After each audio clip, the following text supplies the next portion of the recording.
اور میں ہاشم بٹ کے ساتھ وہاں پہ تقریباً 1 یا 2 راتیں رہا ہوں. تو مجھے وہ تو کہہ رہے تھے کہ کوئی نہیں آپ آرام سے رہیں، کوئی ایسی بات نہیں، لیکن مجھے اپنے گھر کے حالات کا پتہ تھا، میں آرام سے کیسے رہ سکتا تھا. چنانچہ میں تو پھر ایزی نہیں تھا، تو میں نے ان کو بتائے بغیر، کیونکہ راستہ میں نے سمجھ لیا تھا سارا، تو میں نے ان کو بتائے بغیر میں ایک صبح نکلا ہوں چپ کر کے، تو میں واپس وہاں کوئنز گیا ہوں انہیں راجہ صاحب کے پاس. تو یہ 11-12 بجے کے قریب، 10-11 بجے کے قریب میں وہاں پہ پہنچا. تو راجہ صاحب نے بڑے اچھے طریقے سے وہ ملے اور انہوں نے کہا کہ ہاں ٹھیک ہے. میں نے کہا ہاں ٹھیک ہے، لیکن مجھے کوئی جاب چاہیے فوری طور پہ، میرے حالات بہت ایسے ہیں کہ میں جاب کے بغیر نہیں رہ سکتا، مجھے فوراً گھر پہ واپس پیسے بھیجنے ہیں. کیونکہ مجھے پتا تھا کہ وہاں پہ تو کھانے پینے کے بھی لالے پڑے ہوئے ہیں. تو وہاں ایک اور صاحب بیٹھے ہوئے تھے، عابد خواجہ ان کا نام تھا، بہت نفیس آدمی تھا. تو اس نے مجھے کہا کہ آپ کو جاب چاہیے؟ تو میرے پاس تو آپ کے حساب سے جاب ہے. میں نے کہا جی کیا مطلب؟ اچھا، کہ میرے پاس ایک وائٹ کالر جاب ہے، یہ جو راجہ صاحب آپ کو دیں گے اس میں تو وہ لیبر شیبر ہے، آپ تو نہیں کر سکیں گے، آپ کی عمر ایسی نہیں ہے. میں اس وقت تقریباً 48-49 ایئر میری ایج تھی اس وقت، اور پھر میں تھوڑا وزن بھی میرا بڑھ چکا ہوا تھا، اور آرتھرائٹس کے بھی آثار پیدا ہو چکے ہوئے تھے، اسٹفنس آ چکی ہوئی تھی باڈی میں، اور واقعی میں کوئی لیبر والی جاب کرنے کے قابل تو تھا نہیں. تو اس نے کہا کہ میرے پاس ایک وائٹ کالر جاب ہے، آپ اگر کرنا چاہیں تو آپ کل یہ، اس نے اپنا ایڈریس دیا، کارڈ مجھے پکڑایا، نمبر شمبر، تو مجھے روٹ بھی سمجھا دیا. میں نے اس کو بتایا کہ میں اسٹیٹن آئی لینڈ سے آؤں گا، تو اس نے سارا مجھے سمجھا دیا. تو میں پھر اگلے دن جیسا اس نے کہا تھا کہ صبح ہی صبح اس کے پاس پہنچ گیا. اب وہ مینہٹن کا ایریا تھا، نیو یارک کا، جو آپ سمجھ لیں کہ ٹاپ کا ایریا ہے کمرشل حساب سے، بہت بڑے بڑے بزنس ہیں وہاں پہ. تو وہ عابد خواجہ ایک جوز تھے، وہ 2 بھائی اور ایک ان کا بردر ان لا، وہ تینوں 3-4 ہوٹل جو ہیں وہ چلا رہے تھے وہاں پہ اسی ایریے میں مینہٹن کے. تو بہت ویلدی فیملی تھی وہ. تو اس نے مجھے انٹروڈیوس کرایا، بابی اس کا شارٹ نیم تھا، رابرٹ بیدر ویسے اس کا نام تھا، تو جیو تھا وہ. تو اس نے مجھے بہت خوشی سے ویلکم کیا اور مجھے بہت اپریشیٹ کیا کہ تم انگریزی بڑی اچھی بولتے ہو.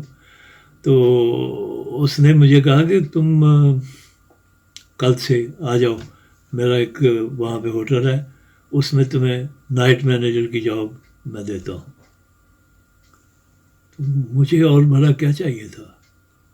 تو جناب میں پھر اگلے دن آن ڈیوٹی تھا. اب یقین جانیے کہ 1 ہفتے کے اندر اندر میں نے $1,000 واپس بھجوا دیے تھے کما کے. تو جو کچھ میرے پاس تھے، کچھ جو چیک ویک مجھے ملا جاب کرنے کا، تو وہ سارے ملا جلا کے تو میں نے $1,000 گھر بھجوا لیے 1.5 ہفتے کے اندر. اور میں نے اللہ کا شکر کیا کہ یہ پتہ نہیں کس طرح یہ سارا کچھ ہو گیا. اور وہاں پہ پھر کچھ عرصہ تو ٹھیک رہا، لیکن بعض اوقات پھر مسئلے بھی پیدا ہونے شروع ہو گئے، کاغذات اور یہ اور وہ سب کچھ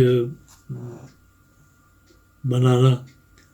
تو میں وہی جو اپنے لوگ تھے وہ ان کو میں نے دیکھا کہ وہ سب سے بڑا جو مسئلہ میں نے وہاں پہ دیکھا وہ یہ تھا کہ باقی سب کمیونٹیز، ساری دنیا کے ملکوں کی کمیونٹیز آپس میں ایک دوسرے کی ہیلپ کرتے تھے، لیکن پاکستانی کمیونٹی ہیلپ بھی کرتے تھے، لیکن ان میں سے زیادہ تر وہی لیگ پولنگ کرتے تھے. اور اس کی سب سے بڑی وجہ میں نے جو محسوس کی وہ یہ تھی کہ وہاں پہ بھی یہ سب پاکستان کی جو سیاسی پارٹیز ہیں ان کی شاخیں تھیں وہاں پہ. اب آپ امیجن کریں کہ پوری دنیا کے کسی ملک کی کسی بھی بیرون ملک میں جو اپنی لوکل ان کی نیشنل سیاسی جماعتیں ہیں ان کے شاخیں کسی ملک کی نہیں ہیں. چنانچہ ان میں جو وہ ڈویژنز اور پولیٹیکل ایک دوسرے کے ساتھ کھینچاتانی اور یہ وہ جب بیرون ملک جاتے ہیں تو ان میں وہ ہے ہی نہیں. لیکن وہاں پہ وہ ڈویژن موجود تھی جو پاکستان کے اندر خاص طور پہ صدر ایوب کے بعد بھٹو صاحب کے کلیش کے بعد جو پیدا ہوئی تھی، اور پھر ضیاء دور کے بعد پھر اس میں کوئی ہزارہا گنا اضافہ ہو گیا. وہ سب کچھ وہاں پہ بھی تھا، اور وہ آہستہ آہستہ میرے وہاں پہ بھی وہی اسی قسم کے حالات پیدا ہو گئے. تو بس تقریباً آپ سمجھ لیجیے 1 سال وہاں پہ، سال کے اینڈ تک میں وہاں پہ رہا. لیکن پھر اتنا مجبور ہو گیا وہاں پہ بھی حالات کے ہاتھوں کہ مجھے سوائے اس کے کہ واپس آ جاؤں کچھ بھی سمجھ نہیں آ رہا تھا، کیونکہ وہ ڈویژن کی وجہ سے حالات بہت بگڑ چکے تھے. تو چنانچہ مجھے وہاں سے بھی، کیونکہ اب پاکستان میں بے نظیر بھٹو کی حکومت پھر دوبارہ واپس آ گئی تھی، تو اس امید کے ساتھ کہ چلو یہاں پہ کچھ اب شاید حالات قابو میں آ جائیں. تو 1 سال کے بعد، حالانکہ کون امریکہ گیا ہوا چھوڑ کے آتا ہے، لیکن پھر مجھے واپس آنا پڑا. اب میں ساری تفصیل تو نہیں بتا سکتا کہ کیا کیا ہوا اور کیسے ہوا، لیکن بہرحال وہی لیگ پولنگ اور وہ سارا کچھ اور ڈویژنز اور کھینچاتانی. تو میں اکیلا تھا بالکل، پیچھے کوئی فیملی بھی ساتھ ہوتی، کوئی اس طرح کا کوئی جو دوست یار میرا اتنا قریبی بن جاتا تو وہ بھی. لیکن وہ ہاشم بٹ بھی اپنی جگہ پہ مصروف تھا، وہ بھی نہیں ہیلپ کر سکا. اس نے بھی صاف جواب دے دیا کہ آپ جی ہمارے پاس نہ آئیں، اب ہم نہیں آپ کی ہیلپ کر سکتے. تو وہ بھی بس پھر مجھے واپس آنا پڑا. اور واپس آ کے پھر میں نے دوبارہ پی این سی اے جوائن کی. میں زیادہ تفصیلات میں نہیں جاؤں گا. یہاں پہ میں نے پہلے کانٹریکٹ ملا مجھے، اس کے بعد وہ جاب پھر اناؤنس ہوئی میرے والی، میں نے پھر وہاں پہ اپیئر ہوا، پھر میں نے ٹاپ کیا، اور وہ مجھے ریگولر بیسس پہ واپس دے دی گئی job.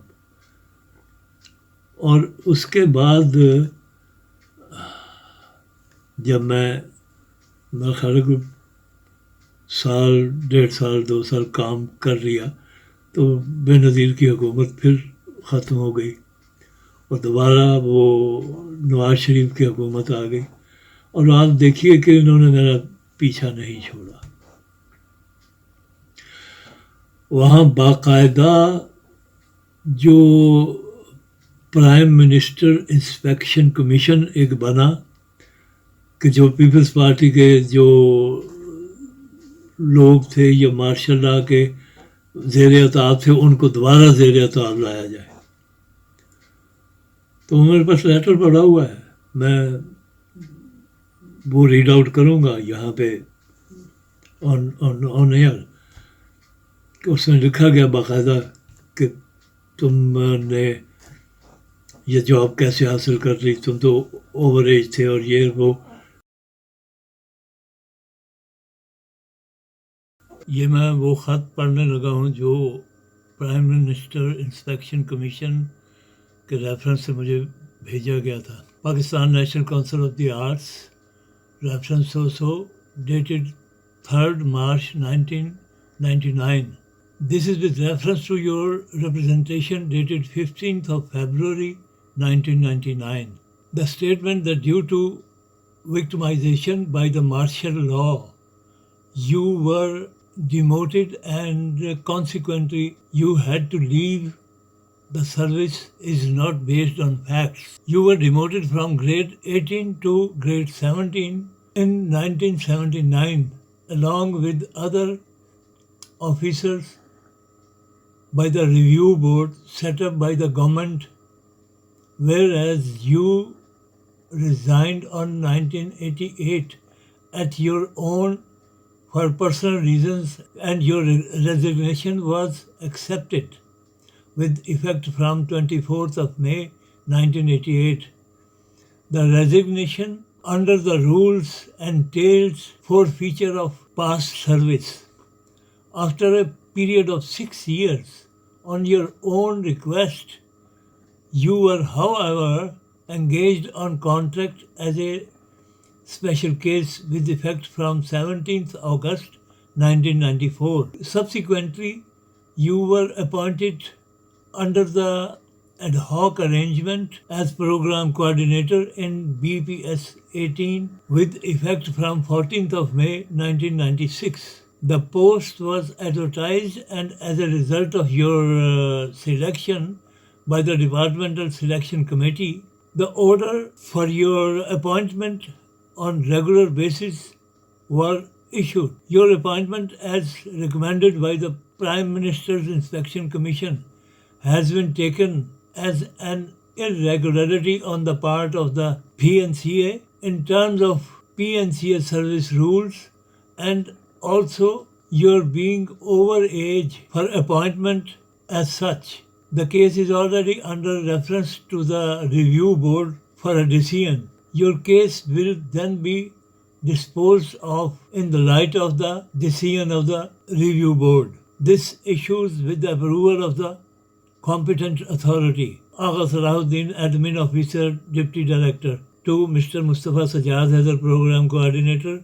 Copy to PS to Secretary Culture, Section Officer Culture. And CC to PS to Director General. تو یہ ہو رہا تھا. تو اس کمیشن کو یہ اختیار دیا گیا کہ مجھے انٹروگیٹ کر کے نکالا جائے. تو اس وقت ناہید کشور تھیں ڈائریکٹر جنرل، وہ جو تھوڑی بہت بی بی کے دور میں پی پی کے دور میں فیور دیا کرتی تھی، وہ بھی انہوں نے ختم کر دی، وہ بھی اپنی نوکری کے چکر میں. تو پھر وہاں میں نے دیکھا کہ نہیں، یہ نہیں چھوڑ رہے مجھے. تو پھر میں نے بس اپنی بیوی کا یو کے کا ویزا لگوایا اور یہی سوچا کہ میں تو چلو خیر ناکام ہو گیا. کوشش میں نے بہت کی امریکہ میں کہ کسی طرح بیوی بچوں کو بھی وہاں پہ میں نے امیگریشن کے لیے اپلائی بھی کر دیا تھا سارا کچھ، لیکن کیونکہ وہاں پہ حالات اس قسم کے تھے ہی نہیں کہ میں مزید رہ سکتا، تو واپس آنا پڑا. تو پھر میں نے کیسرا کا ویزا لگوایا. یہاں کچھ ہمارے کمبائنڈ ریلیٹیوز تھے، تو کیسرا پہلے تو بیچاری کسی جگہ پہ ایسی جا کے رہی جو یو کے میں، لندن میں، جو کیونکہ اس کو شاید ایڈریس نہیں مل رہا تھا یا کیا تھا، وہاں کچھ ٹینشن بھی رہی. لیکن ایک ہفتے 1.5 ہفتے کے بعد پھر اس کو وہ مل گیا ایڈریس. تو یہاں پہ وہ قیوم صاحب تھے اور ان کی مسز وغیرہ گھر تھا ان کا، اور ان کی فیملی تھی، وہ وہاں ان کے پاس چلی گئی. تو پھر اس طرح پھر آہستہ آہستہ ساری فیملی نے وہاں سے نکلنا شروع کیا. اور گو کہ میں سروائیو کر رہا تھا اس وقت جاب کے اندر، لیکن انسرٹینٹی تھی کہ پتہ نہیں کب کیا، کس وقت کیا ہو جائے گا. پھر یہاں کیسرا اور میرے بڑے بیٹے نے اسائلم کلیم کیا، اور پھر میں نے اپنے 2 بچوں کو اپنے ساتھ ویزا لگوایا، اور میں نے بھی یہاں آ کے یو کے میں اسائلم کلیم کر لیا. میں زیادہ لمبی تفصیل میں نہیں جاؤں گا. پہلے چند سال ہمارے ٹھیک گزرے، کیونکہ اس وقت ہمارے پاس جاب پرمیشن وغیرہ سب کچھ تھی، تو کیس چل رہا تھا، تو بچے کام کر رہے تھے، جس سے پراپرٹیز وغیرہ بھی ہم نے کچھ خرید لی. کیونکہ یہاں تو ہر ایک کی اپنی جاب بھی ہونا چاہیے. تو چنانچہ میں نے بھی کچھ پارٹ ٹائم جاب کی، کیسرا نے بھی کچھ پارٹ ٹائم جاب کی. تو کچھ کیسرا کے نام پہ کچھ بچوں نے کمبائنڈ بہت ساری پراپرٹیز وغیرہ خریدی. تو اس وقت ٹھیک چل رہا تھا، لیکن پھر ایک وقت آیا کہ پتہ نہیں 4-5 سال وہ کیس چلتا رہا. تو خدا جانے کیا ہوا کہ وہ کیس ہمارا ریجیکٹ ہو گیا، اور انہوں نے ہماری ورک پرمیشن جو تھی وہ ختم کر دی. صرف ایک بیٹا عمران، جو پولیس آفیسر اس وقت بن چکا ہوا تھا، اس کی جاب سلامت رہ گئی، اور سب کا کام جو ہے انہوں نے سٹاپ کر دیا کہ آپ کو ورک پرمیشن نہیں ہے. تو اس دوران پھر بہت مشکلات پیدا ہو گئیں ہمارے لیے. وہ 4-5 سال ہم نے بہت مشکل وقت گزارا یہاں پہ. بچے چوری چھپی کچھ نہ کچھ جاب کر لیتے تھے، اور جس سے کچھ چل جاتا تھا. پھر کیسرا نے ایک پراپرٹی جو خریدی تھی وہ بھی بیچ ڈالی، اور اس کی آمدن سے بھی کچھ کام چلتا رہا ہمارا تھوڑا بہت. تو لیکن 4-5 سال بہت دقت سے گزرے. مختلف ہم سالسٹرس کے پاس جاتے رہے، وہ کوئی بھی کامیاب نہ ہو سکا. پھر بالآخر ہم نے ایک مائیکل ہینلے نامی تھا سالسٹر، اس فرم کے پاس ہم نے جا کے تو اپنا کیس، تو اس نے پھر وہ کیس ہمارا ون کیا. اس نے ثابت کیا کہ یہ جینون پولیٹیکل اسائلم ان کا تھا. ان کے ساتھ واقعی پاکستان میں پولیٹیکلی ان کا جابس ختم ہوئی، ان کا بزنس روئن ہوا، اور پھر ان کے پاس کچھ بھی نہ بچا، اور ان کو یہ مجبوراً آنا پڑا تھا. تو وہ پھر مسئلہ حل ہوا. تو اس میں تقریباً 11 سال لگے، تو جن میں سے 5-6 سال ہم نے بہت مشکل وقت گزارا. لیکن شکر الحمدللہ اس کے بعد ہمیں ورک پرمیشن بھی مل گئی، سب کچھ ہو گیا، انڈیفینٹ لیو ٹو ریمین بھی مل گئی، اس کے بعد ہمیں نیشنلٹی بھی مل گئی. اور شکر الحمدللہ اب 24 سال ہو گئے ہیں ہم یہاں پہ ہیں یو کے اندر، بچے بھی. تو میں یہ دیکھتا ہوں کہ میرے بچے، شکر ہے اللہ تعالیٰ کا، میں لاکھ شکر ادا کرتا ہوں کہ ان کو ہم نے انگلش میڈیم سکولز میں ڈالا شروع سے. تو وہ اتنے ماشاءاللہ شاد تھے کہ انہوں نے یہاں آ کے ان کو جابز وغیرہ کرنے میں قطعاً کوئی دقت محسوس نہیں ہوئی. تو سب نے کونسل کے اندر جابز کی. عمران تو پولیس آفیسر ہے، آج بھی ہے، شکر الحمدللہ. اب سب کے اپنے اپنے ڈرائیونگ سکولز بھی ہیں، وہ بھی وہ رن کر رہے ہیں. تو مجھ سے بہت زیادہ کامیاب زندگی انہوں نے گزاری. میں تو بس پھر ایک فخر ہی فخر لے کے پھر رہا ہوں نا، کہ میں نے یہ ڈرامہ کریٹ کر دیا، میں نے وہ ڈرامہ، میں نے اتنے شاگرد پیدا کر دیے، اتنے لوگوں کو انسپائر کر دیا، اتنے پٹڑیاں بچھا دی جن پہ اب لوگ بھاگ رہے ہیں، دوڑ رہے ہیں. لیکن میں، آپ یقین جانیے کہ بچوں کی اچھی طرح سے ایجوکیشن ان کو دلوانے کے قابل بھی نہیں تھا. ایک out standing writer, director, actor ہونے کے باوجود آئی واز نتھنگ. بہت فخر کر لیا میں نے جتنا کرنا تھا، اور میں نے سب کچھ ریکارڈ پہ رکھ دیا ہے. میرے پاس اس کے بعد کچھ بھی بتانے کے نہیں کہ میں ایک فلاو انسان تھا.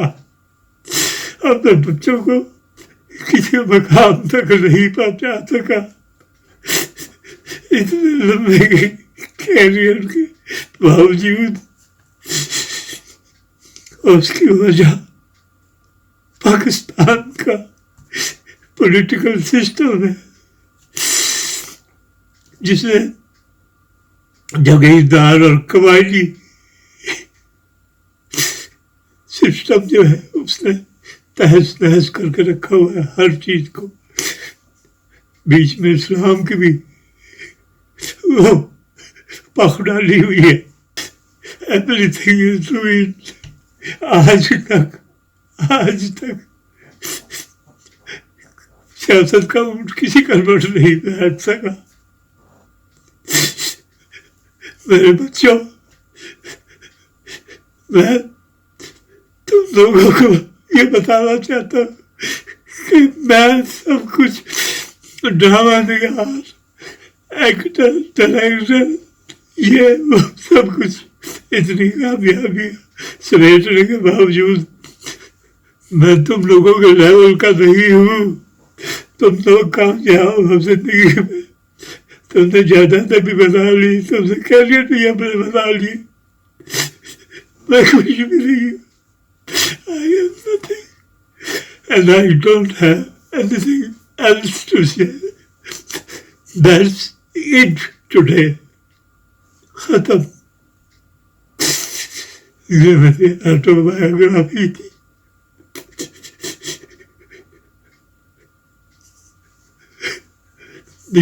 اور بچوں، میں جو تم پہ سختیاں کیا کرتا تھا، تم لوگوں کو کسی غلط سائڈ پہ نہ نکل جاؤ اس لیے تو سختیاں کیا کرتا تھا.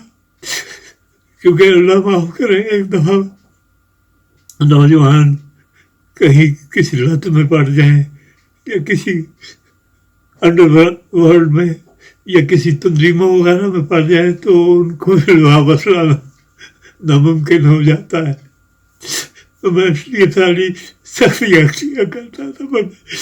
میں ہاتھ جوڑ کے تم لوگوں سے معافی مانگتا، مجھے معاف کر دینا. اگر تمہارے ساتھ کوئی مار کٹائی ہے کیسا، تم نے معاف کر دینا. میں دونوں ہاتھ جوڑ کے آپ سب سے معافیا مانگتا ہوں. میں ایک فلاپ انسان ہوں. I am nothing. I am nothing. یہ ہے میری آٹو بایوگرافی، اور اس کو میں دی اینڈ لگا رہا ہوں.